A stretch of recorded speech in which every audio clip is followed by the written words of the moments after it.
Uma das maiores polêmicas que eu gerei, que muitos evangélicos me bateram, é quando eu falei num podcast que eu não vou me surpreender se eu chegar no céu e vir um ateu ali. Claro que eu ganhei uma paulada tremenda. Por quê? Eu entendo o lado de quem me bateu, porque eles entendem assim, para você ir para o céu pela nomenclatura cristã, você tem que aceitar Jesus como seu salvador pessoal, etc, etc. Senão, ele não aceitou Jesus como salvador pessoal. Não é só pelas ações, é pela fé. Exatamente. Como é que você vai para lá, né? Só que o que eu tentei explicar é o seguinte: quem pode julgar é Deus. É aquele negócio, fala assim, olha, pelo método normal, um cara, para ser considerado um acadêmico, ele tem que fazer a graduação, mestrado, doutorado, publicar artigos científicos e se tornar alguma coisa na área. Mas isso é o normal. Mas aí surge um cara autodidata, do nada, e começa a falar, dizendo um negócio que até você fica de boca aberta assim. Então existem casos que fogem à regra, é isso que eu quero colocar. Por exemplo, vou dar um exemplo para os que não entendem a minha fala até hoje, foi no Flow isso. Pela Bíblia, quem crer e for batizado será salvo. Quem não crer foi condenado. Então quem não é batizado está lascado. Aí vem Jesus na cruz do Calvário, com o ladrão de um lado, outro ladrão do outro, e o ladrão fala, mestre, o cara não foi batizado. Lembra-te de mim quando vieres o teu reino. Jesus falou, em verdade te digo hoje, tu estarás comigo no paraíso. E ele não foi batizado. Ele não foi batizado. Então quer dizer, como é que eu faço? Então a gente tem que entender que a Bíblia coloca os caminhos, mas ela nos prepara para situações que fogem à regra. É esse o ponto. Eu não estou com isso agora desmerecendo o evangelho, falando que tudo vale, não é isso. Mas eu estou apenas sendo sensível, não estou fazendo média para ganhar seu coração, não, porque isso eu penso mesmo. Eu estou sendo sensível ao fato que o maior argumento contra Deus... Você chega lá na porta do céu, tem uma fila imensa porque o Pirula tá trocando ideia com o cara há mais de 12 horas. 12 horas e aquela fila e os caras, ô Pirula, entra ou não entra? Quero entrar aí, cara. Mas tem muito... A eternidade demora. Relaxa, tem tempo. Eu, do ponto de vista humano, eu não consigo distinguir um gato do outro. Até você que é biólogo, às vezes vai ter dificuldade. Os meus já são bem parecidos. Já são bem parecidos. E do ponto de vista humano? Exato. Então eu tô vendo assim, dois caras ateus. Mas mal eu sei que às vezes o responsável pelo ateísmo de um não foi as questões intelectuais. Foi a criação religiosa na qual ele veio. Você entendeu? Então o Darwin, o Freud é outro que eu posso pegar. A construção que eles fazem de Deus é o retrato exato da relação que eles tiveram com os pais deles. Não estou com isso querendo dizer que eles também não encontraram ou não buscaram motivações intelectuais para sustentar a descrença deles. Mas eu posso afirmar que houve uma relação, nesses casos citados, com o pai, que distorceu de tal maneira a ideia de Deus. Eu vou dar um exemplo. Uma vez o pai do Darwin, só comentando, o pai do Darwin foi que colocou ele na escola de teologia. Para fazer teologia. Ele fez, até acho que o 3º ano, uma coisa assim, mas ele queria ser naturalista. Depois ele fez medicina. E aí, agora eu não me lembro, mas pode ser. E aí o pai dele chegou e falou assim, olha filho, tá bom, você quer fazer naturalismo? Tá. Aí os caras estavam buscando naturalista para embarcar no Beagle. E assim, que era uma furada. A verdade é que aquilo era uma furada. O pessoal, tipo, ninguém queria. Alguém, não? Né? Aí eles falam... Não, mentira. Naturalistas, alguns queriam, mas só que o Fitzroy lá, que era o capitão lá, era um cara super chato. E tinha todas as coisas, porque acho que as 2 últimas vezes que tinham tentado fazer a volta ao mundo com o Beagle, o capitão tinha se suicidado. Tinha umas coisas assim. Porque era uma loucura. Porque era uma loucura você dar a volta ao mundo. E tinha toda uma questão das hierarquias navais lá, que você não podia conversar com fulano, com Beltrano. Então o capitão, E o Beagle não era o Titanic, era um aposento luxuoso. Exatamente. Então o capitão, ele ficava numa situação muito triste, né? Também sozinho, aquela coisa. Então ele queria uma pessoa específica para ser naturalista e tal, mas rolou um QI ali pro Darwin poder ir. E foi o pai dele que arrumou o negócio e falou assim, não, tá bom, vai lá. O pai dele que ajudou. Coincidência ou não, a gente vê esse perfil patético. E aqui, galera, antes de vocês me criticarem novamente por eu falar a questão do ateu aqui, lembrem que a minha vida é a única Bíblia que muita gente está lendo fora da igreja. E eu posso ser o maior ou pior argumento de Deus. Não que Deus precise de mim, mas você está entendendo a ironia da frase. E no caso do Darwin, desses outros que eu mencionei, você tinha um pai completamente retrógrado, que me lembrou um ateu com quem eu conversei e estudei a Bíblia com ele. Interessante que ele morreu acreditando em Deus. E era um cara intelectual, alemão, Peter Gasper, que foi iluminador do Niemeyer, Rock in Rio, que iluminou todos os primeiros edições do Rock in Rio, as novelas da TV Globo, Cristo Redentor. O cara, quando ele morreu, saiu no Globo de totalmente assim, morreu o Mago das Luzes. Jornal Nacional falou da morte dele, cara.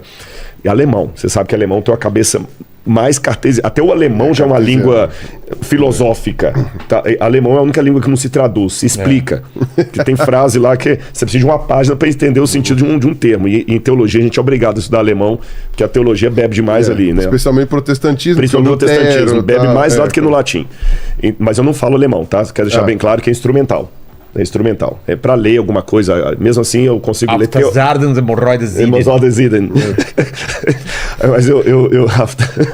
Mas eu leio coisas teológicas. Eu não consigo ler um jornal de hoje, por exemplo, em alemão. Mas então, o que acontece? Ele era alemão e um dia ele estava falando comigo dos traumas que ele passava com o pai. E quando ele veio para o Brasil, numa época em que o pessoal vinha, todo mundo que... A Segunda Guerra Mundial ficou dando reverberações décadas depois.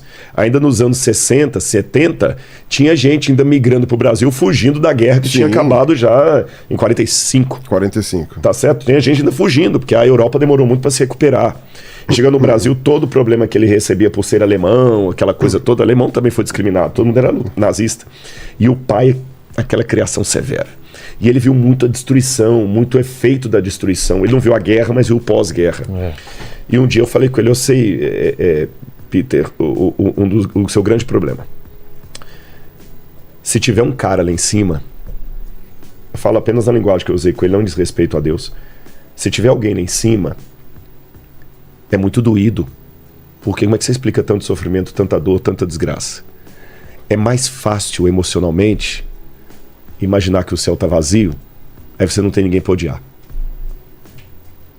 Ele falou, agora você entendeu meu coração. E para o alemão falar meu coração, porque o paralelo é esse. Se você descobrir hoje que sua mãe, você é órfão, mas tem dois tipos de orfandade. Você é órfão porque sua mãe morreu na hora que você nasceu. Ela estava dando à luz, ela morreu. O outro tipo de orfandade é que ela abandonou você na porta de uma igreja porque ela não queria você. São dois casos de orfandade, mas a segunda é muito pior do que a primeira, porque a primeira, assim, a mãe morreu, eu não tenho mãe, acabou, fazer o quê? A segunda não, ela não me quis. Então, nesse aspecto, eu tenho que ter um respeito pelo ateu, ou agnóstico, o cético. Não posso colocar todo mundo dentro do mesmo saco, porque, às vezes, aquela pessoa está na mesma situação do Peter. É mais cômodo, e eu tenho que ser sensível a essa dor, é mais cômodo emocionalmente para mim imaginar que não tem ninguém lá em cima, porque se não tiver ninguém lá em cima, eu entendo que leucemia e criança na mesma frase é uma questão que biologicamente você me explica, acabou, a vida é assim. Agora, se tiver alguém lá em cima, a mãe que te abandonou, ela tá viva, ela não morreu, ela tá viva, só que ela não te quis. Esse Deus existe e não tá nem aí pra mim, então eu tenho alguém pra odiar. Então, pra não odiar ninguém, é melhor imaginar que mamãe morreu quando eu nasci, do que acreditar que ela tá viva e não me quis. Mas aí eu vou colocar o primeiro tema... Esse é o ponto. Eu ia só... Você pode colocar... Pera só um pouquinho. Vocês querem o banho fazer xixi? Eu vou fazer xixi, mas eu vou agora... Eu só ia falar assim, eu não tenho como afirmar se as figuras históricas que estávamos falando foi esse realmente o ponto, né? Sim. Você está observando um padrão que você viu... Sim. Não, mas é uma sugestão, dê uma olhada pra você ver. Eu vou ver. Eu gosto de números grandes. Eu esperaria o Enel mostrar o maior, mas é interessante. É interessante. Faz sentido veja porque... só como um insight, não como uma certeza ao oposto também. Eu já vi o oposto também. Eu já vi muito acontecer da pessoa ficar muito retrógrada, cartesiana e coisa, não sei o que lá, porque o pai foi um libertino que fazia tudo, fez a mãe sofrer e não sei o que. Eu conheço mais de uma pessoa que, tipo assim, o pai era um aventureiro, fazia de tudo, não sei o que lá, e o filho fala assim, nunca serei como meu pai. E aí ele faz o contrário, ele fica extremamente rígido e eventualmente ele pode continuar girando essa roda com o filho dele, que vendo essa rigidez toda, se faz o contrário, né? Então, o exemplo que a gente dá do cigarro, né? Que chega e fala assim, o pessoal saiu uma matéria dizendo que a juventude agora tá voltando a fumar, né? Que o pessoal mais novinho agora tá voltando a fumar. E aí falou assim, nossa, mas que coisa mais antiga, né? Já o pessoal tá parando de fumar. Eu falei assim, não, mas é que o problema é quem que começa e quem termina. né? Em determinados momentos, quando eu era moleque, né, quando eu era adolescente, todo mundo fumava. Era e eu não fumava, eu era o bobão, nerd, babaca, não sei o que lá. Só que aí, uma pessoa legal não fuma. Aí fala, pô, o cara não fuma. Não, porque eu sou saudável. Aí fala, putz, então o legal é ser saudável. E aí todo mundo para de fumar. E aí quem fuma é que é o idiota, né? Vai dizer, puta, o cara fuma, que burro. Ah, tira essa fumaça daqui, não sei o quê. Só que aí todo mundo para de fumar. E em determinado momento, alguém acende um cigarro. Quando a outra geração, alguém acende um cigarro e fala... Pô, o cara acendeu um cigarro, pô, olha que estiloso. Olha, o cara tem um cigarro, vou acender também. E aí gira. Então você tem sempre uma troca, uma substituição. Todo mundo fuma, depois para de fumar, depois todo mundo para de fumar, depois volta a fumar, depois... Então vai fazendo isso. Eventualmente pode ser essa coisa aí que você falou, tipo, da pessoa que é muito retrógrada ou muito dura, muito... como se fala assim... putz, me fugiu a palavra. É muito autoritária. Isso, muito autoritária e depois uma pessoa muito liberal, depois muito autoritária. Pode ser, mas na verdade você não está errado no seu insight. Por isso que eu falei Santo Agostinho de Hipona é um caso. Um exemplo que ele se bem que ele foi libertino também depois que ele se converte, né? O São Francisco de Assis, mas você pegar fora do cristianismo, você tem outros casos aí. Eu ia falar de Buda, mas Buda é um pouquinho diferente. Mas tudo bem, mas o ponto é que, de qualquer maneira, você tem... Eu não tenho os números aqui, mas há estudos psicológicos que usam metodologias diferentes, né, de psicobiografia, que analisam o seguinte: o que você mostrou aí, o camarada se tornou religioso... vou até usar a palavra fanático, se não usou, mas vou usar.